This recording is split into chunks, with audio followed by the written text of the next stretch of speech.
Hey you guys, welcome to my kitchen. Hey, I've been thinking that I'm gonna teach you guys how to make a really awesome snack that's healthy, that's good for you, that has lots of flavor, and it only has a couple ingredients. So during this time that we're staying at home and probably watching a lot of things on TV, and who couldn't use a really good snack? So first of all, let me tell you that this snack is granola, and it is inspired by a super awesome student that I had last semester, Claire Bloom.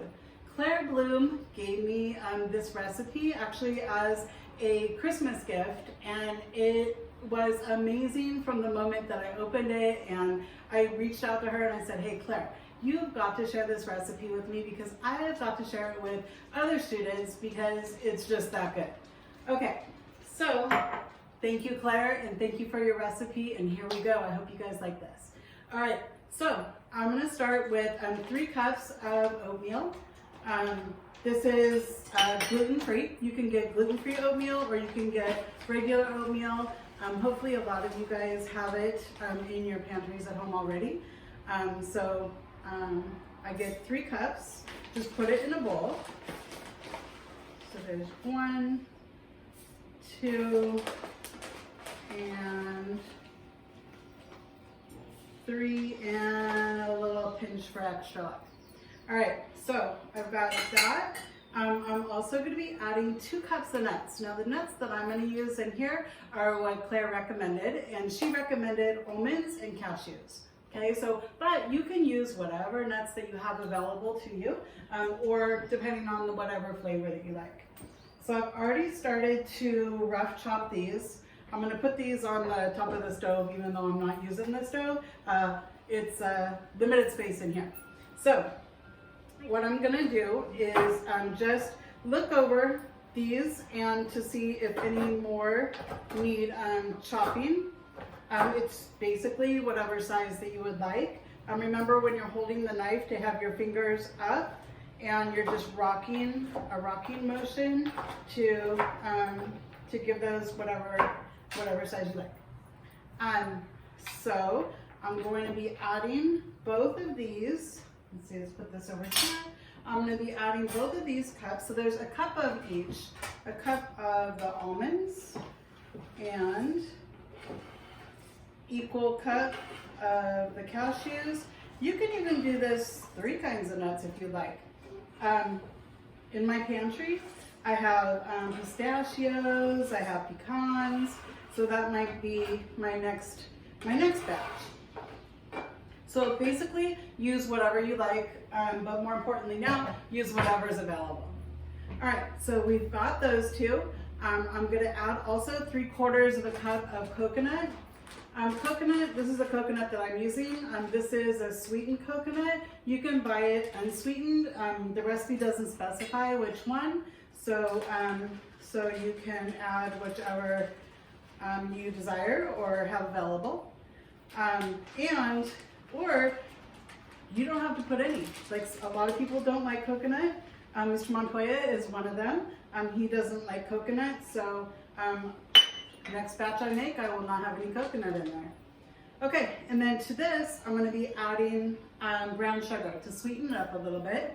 So I'm going to get a 1/4 cup plus 2 tablespoons.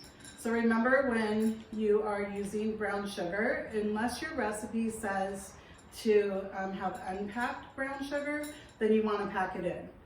So, and then remember you just crumble it, or not, you can just put it in there. And then here's the 2 tablespoons. So basically I'm putting all the dry ingredients right now, and then I'm going to add the liquid ingredients. So 2nd tablespoon. And I'm using a convection oven. My oven can go either convection or conventional. I've already got it preheated at the convection temperature, and that is 250 degrees. And remember, a convection oven is if it has the fan in the back, which helps evenly distribute the heat and air. And so if you have a regular non-conventional, if you have a conventional oven, not convection, that doesn't have the fan in the back, then you want to heat yours to 275 degrees instead of the 250. So it's usually typically 25 degrees less if you're using convection and 25 more if you're using conventional. Okay, last dry ingredient is 1 teaspoon of salt, and then you're gonna just mix that all together. So far pretty easy, right? And then you want to make sure that if you have any clumps in your brown sugar, that you sort that all out now. Okay, and then for the liquid ingredients, what I'm going to get is a 1/4 cup of vegetable oil.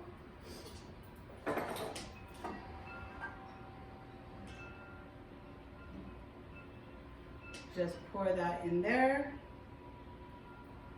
And I'm also gonna get a 1/4 cup of maple syrup. So I got pure maple syrup. I got it at Sprouts, not that that matters. And this will add the sweetness as well. So it's not a lot of sweetness, it's a 1/4 cup of the maple syrup plus 2 tablespoons. So let me grab, where'd that go? There you are. Let me grab this and 2 more tablespoons of the maple syrup. And that's it. Like, we are done with the recipe besides stirring it. But you want to get all the dry ingredients combined with the wet ingredients. You don't want to have any dry oats. You could use your clean hands if you would like. I like using the rubber scraper. So once that's all good and combined, you know what would be a good addition in here? It's not in the recipe, but if you want to do like a sprinkle of cinnamon, you could add a little flavor there. I think it's perfect as it is, but I wouldn't be opposed to trying it. I think it might be really good. Okay, and then all we have to do now, and move this out of the way so you can see, is we have to put it on 2 baking sheets. I have Silpats on here. If you're not using the Silpats, then go ahead and give it a light coat of spray, or you can use parchment paper. And then you're gonna just eyeball divide in half the recipe. And then I'm gonna be putting it into my oven. Now it gets a little labor intensive. So this first part was pretty easy. Second part is easy as well, it's just time consuming. It's gonna take 1 hour and 15 minutes in the oven.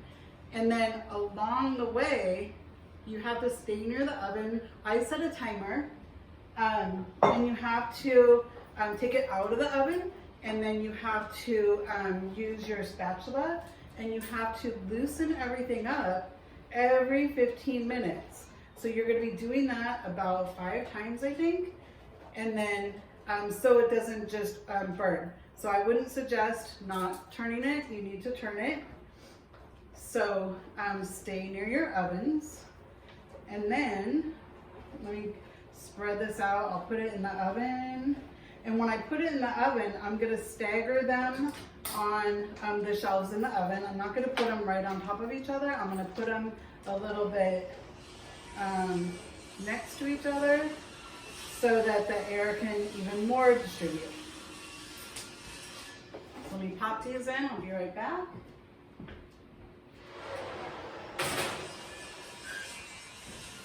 There's one.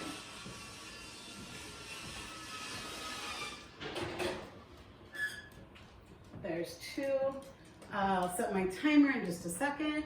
And then, yeah, so let me show you after it comes out. I made a batch last night, and after you let it cool, so don't put it in an airtight container. After you let it cool, it's got to be cool completely, otherwise you're going to gather moisture and it's going to get all mushy and you don't want that.